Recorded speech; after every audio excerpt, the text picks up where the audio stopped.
That is good, and I know that when we talk with the camp, and we kind of plan this with them as to how it's going to go, but they have put the camp together. We don't have any influence on that, which is fine. That's good. That's their expertise at work, So we're really glad with that. But I love it, and I know the kids I can just hear how quiet they're going because they're a little unsure, and they're ready for an adventure, but wondering how it's going to be. And of course, they all stay in cabins, and the girls are with girls, and the boys are with the boys, and they have counselors. They have that, and I think one of the big things is too, they have that Christian influence all week long, and it's teenagers, it's young adults that are doing this. Late teens, young adults, probably mostly all young adults, but.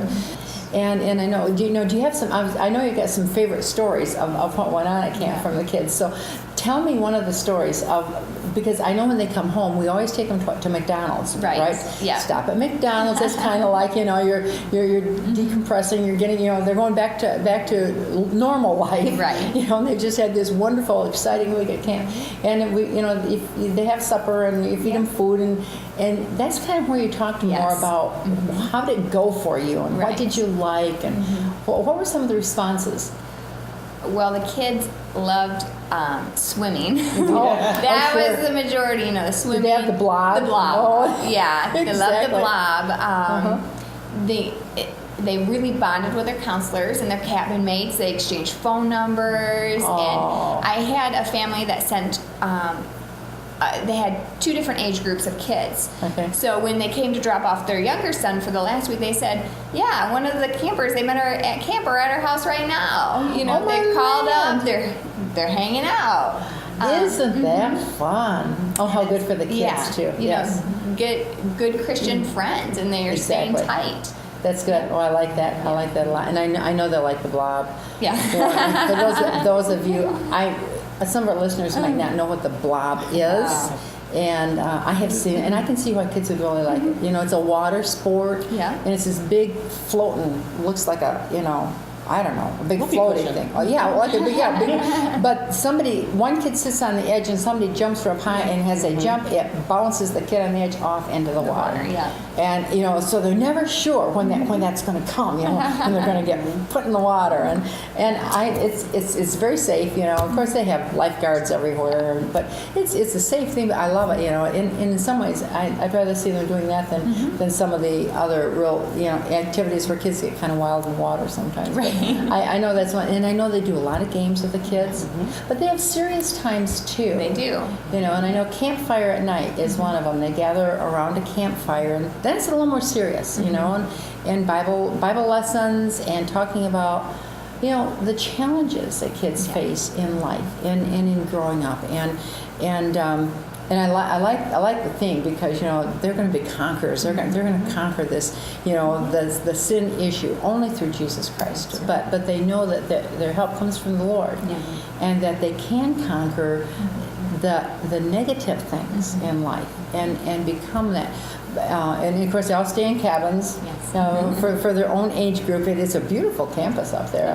Our grandkids have gone there to camp and loved it. But so we take the kids up there and leave them, and then we go up and get them at the end of the week.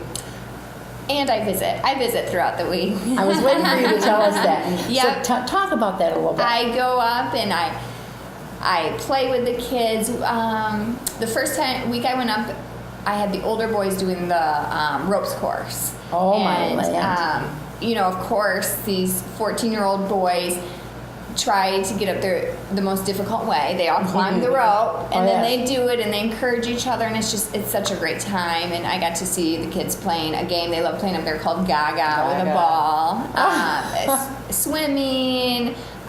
We've done the rock wall. We've had a really good time. Yeah. Well, and you get to do it with them too if you want to. You get to participate, so they see how good you are or not. I didn't get on the ropes course. Oh, sure. I wouldn't have gotten on the wall either. That takes a lot of strength. But here's the thing that I think about too is you mentioned it, and I want to come back to that for a minute. We're going to take a break in just a minute, but I want to bring this up before our break. Is the fact that they encourage each other. See, they learn how to be encouragers to each other instead of, you all compete, but you only compete against yourself, against how good you can do. So instead of me competing against you two and then winning and saying, ha ha, I won, That's not what they learn. They learn how to say, yeah, go, you can do it, you can do it. Jen, I know you can do it. You know, you can go one more inch up that rock wall. You know, Phyllis, I know, just try one more. And they do this.